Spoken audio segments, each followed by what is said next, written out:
Hi, my name is Dr. Charles, and the pretty lady next to me is one of my favorite patients, Lori. And between us is my dog, Dolce. Now, I've got somewhat of an unusual weight loss tip to share with you today. A tip that's been right under our noses our whole life. Literally. It's also one of the most important tips that I've shared with my patients in the clinic here in Fishers, Indiana. It's a very simple tip that could help you quickly lose 1 to 2 inches from your belly in under a week.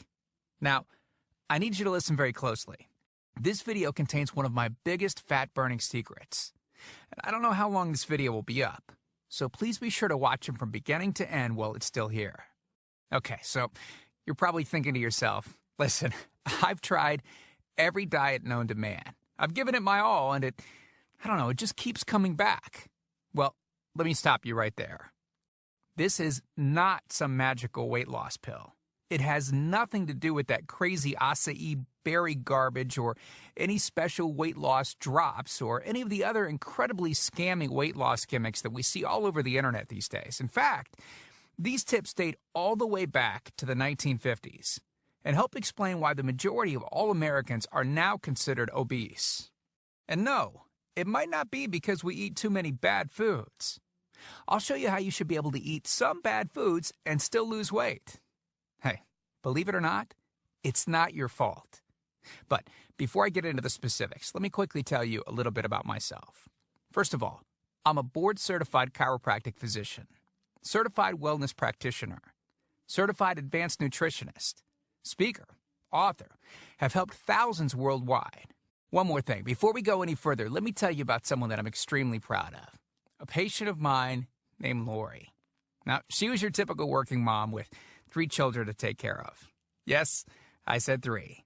Lori was my guinea pig at the beginning and helped me create this program.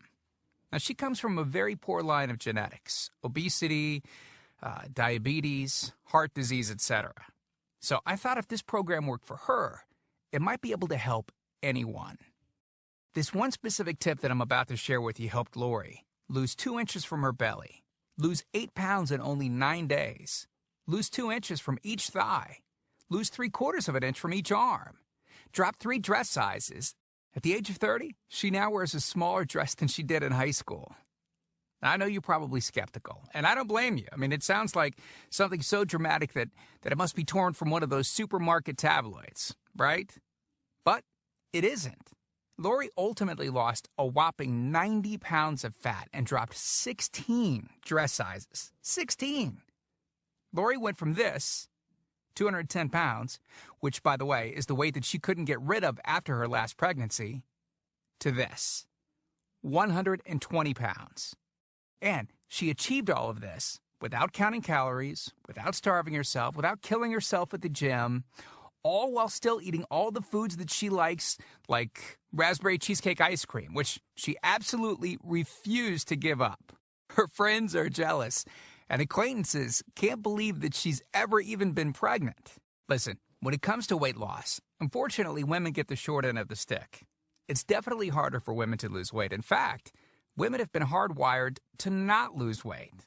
And no matter how cheesy what I'm about to tell you sounds, it all makes perfect sense if we stop and think about it. Let me explain. It all stems back to the hunter-gatherer days of our ancestors. Men weren't built for fat storage at all. Men were built to be lean and fast to hunt food. How men can even accumulate fat at all goes completely against our genetics.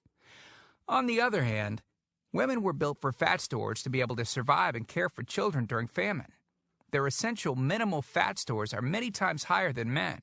Women were built to accumulate as much fat as possible and to not lose those accumulations for childbirth, milk production, and child rearing. Now, unfortunately, we've been built to survive, not to look good. Women have a couple of major fat-storing roadblocks that hold them back. First of all, women's fat cells are bigger and have more fat-storing enzymes in them. Men's fat cells have more fat-burning enzymes and are much smaller. Women honestly do have a lot more working against them, which is why the steps I'll be outlining in this presentation work so well.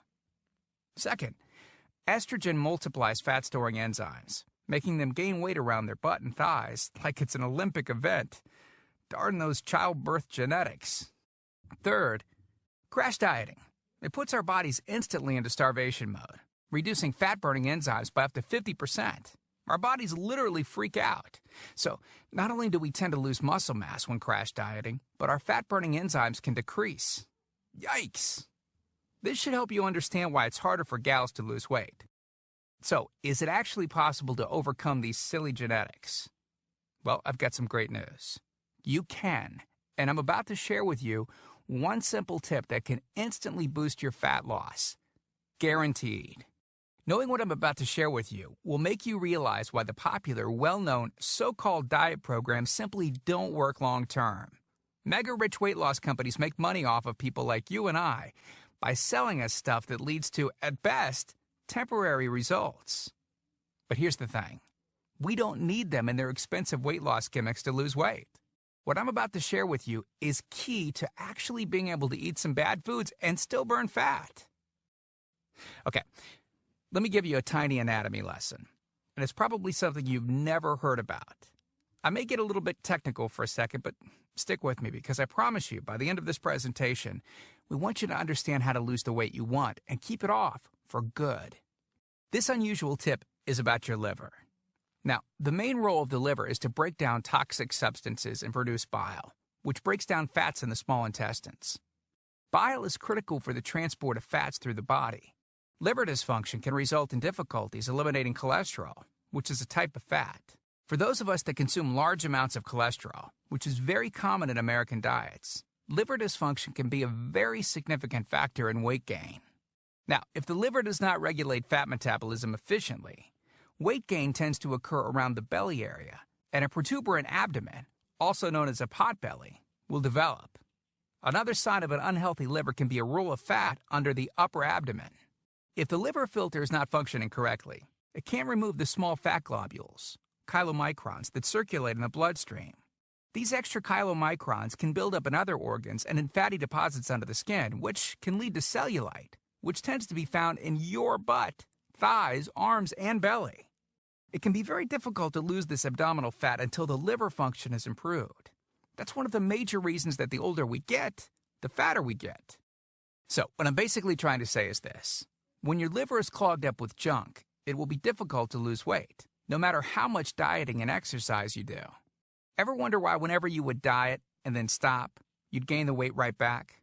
Well, clean out your liver properly and turn it right back into the fat-burning, metabolism-boosting organ that it can be. Imagine starting a good weight loss program with a healthy liver that's regularly burning fat for you 24 hours a day, 7 days a week, even while you're sleeping. The key here is to get your body as healthy as possible before beginning a proper weight loss program. I believe that starting a weight loss program without cleansing and purifying your body, well, it can be setting you up to fail before you even begin. So, what can you do right now to start cleaning out?